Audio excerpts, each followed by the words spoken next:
Greetings everyone and welcome to my channel. I'm Lady Starfire and I'm here to bring you some more witchy tips. Well, in one of my last couple of videos I actually asked y'all for topics that you would like to have me do a video on. And the first one that I got is, I'm going to read it to make sure I get it right, Shadow Nightshade 9125.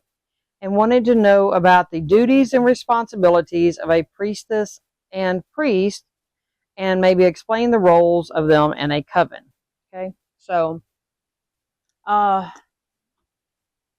I actually already did this video once, and I realized that my mic had died. So let's hope it doesn't do that this time. But I'm going to try again to hopefully do it as good as I did the first time, because it actually worked out pretty well. So anyway, all right, moving on. The role of a priest or priestess is basically to lead, okay? Whether it is lead, teaching people, lead in a coven, whatever, okay?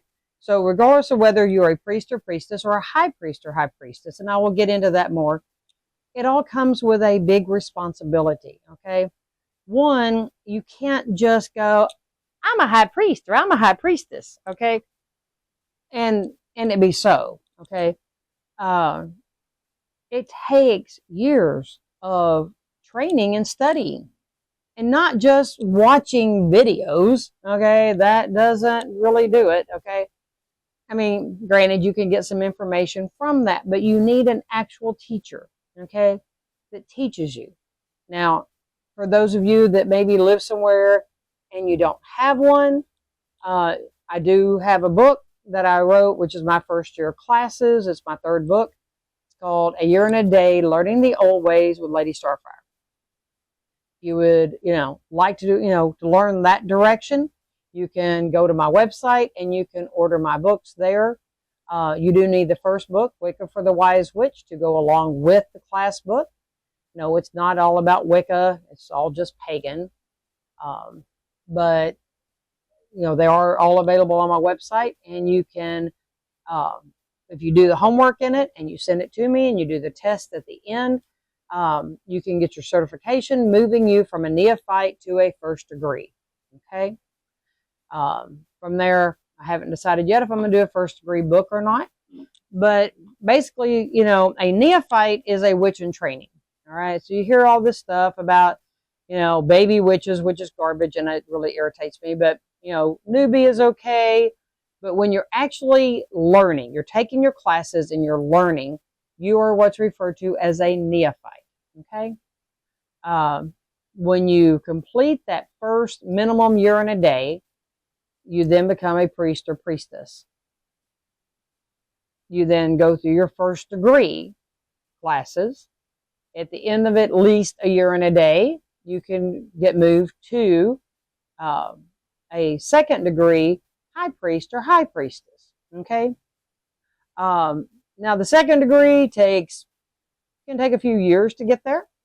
And third degree, depending on the tradition that you follow, either comes when you get your own coven or when the higher ups above you deem you ready, okay? So it gets into a whole lot there. Okay, so please understand that becoming a priest or priestess, especially a high priest or high priestess, comes with a whole lot of responsibility.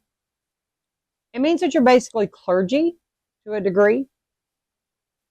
So you are then expected to do what clergy does, which is counsel with people, go to the hospital, be in rotation for that if you're part of a group. If it's your turn to go to the hospital because somebody's there, and we have what's called the clergy hat, okay? That means anything said is in the strictest of confidence. And the worst thing you can ever do is be someone who violates that clergy hat, okay? That oath. Now, I will say that if you have your own circle, it's just you. You can consider yourself the high priestess of your circle. do not go out in public and call yourself a high priestess, because you're not. You're only the high priest or high priestess of your circle that you are in. Okay.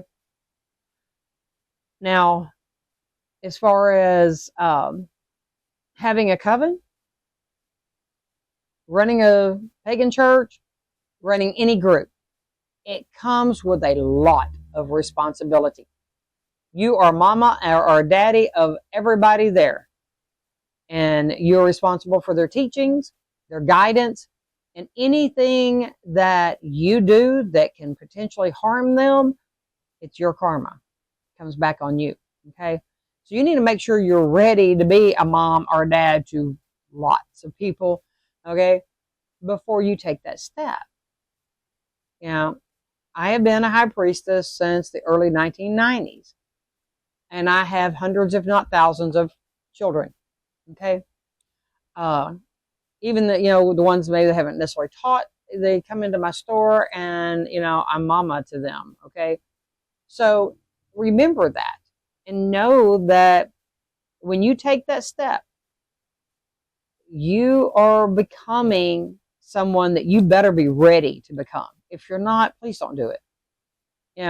You're not going to get there by watching TikTok videos or Instagram videos or even right here on YouTube. Okay?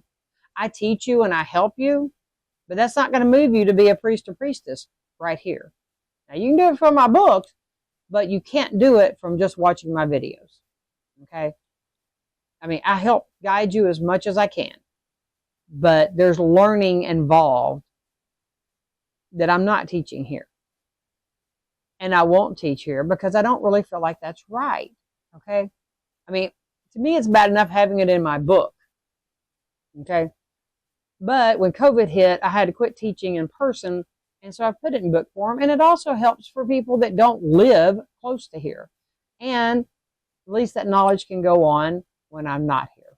Okay? So anyway, if I ever decide to put it in video form, it would be, you'd still have to get the books. And it would be in a special membership thing or something. So I'm just not going to put my classes out there like that for just, everybody to pick over. So anyway, back to our topic. You got to check your ego. Being a high priest or high priestess, there is no room for ego. I've seen plenty of them out there. And to me, they're not high priest or high priestess, material if you're going to have ego involved. All right. So titles are just that. All right. But it's kind of like, when you graduate high school and graduate college and maybe you get a PhD or you get whatever. Yes, it is a thing that shows your progression and your learning. Okay. But they are just that, titles. But before, like in Tennessee, before they changed the laws, I married lots of people as a high priestess, and it was perfectly legal. When they changed the laws, you had to have a clergy license connected to some religious, organization, some training of some sort. That's where our pagan church, Temple Ancient Ones, comes in handy, to cover that part of it as well. So, but that's something else that goes along with these. We here during your first degree classes, we also teach clergy. Whether you want to be a clergy or not, you kind of are regardless, and you need to understand what those things are. Whether you want the clergy certificate or not doesn't matter. It's the fact that you have the training so that as you progress and you become a high priest or high priestess, you know how to go to the hospital. You know how to do a crossing over ritual. You know how to do a hand fasting. You know how to do these things, okay? And you know the rules that go with it. So, it's just one of those things that just to be able to walk around and go, oh, well, I'm a priestess or I'm a high priestess or I'm a whatever is, if you don't have the background to go with it, it really don't mean anything. Okay. That's like buying some college certificate, off the internet. You got a piece of paper and that's all you got. Okay. So, anyway, once again,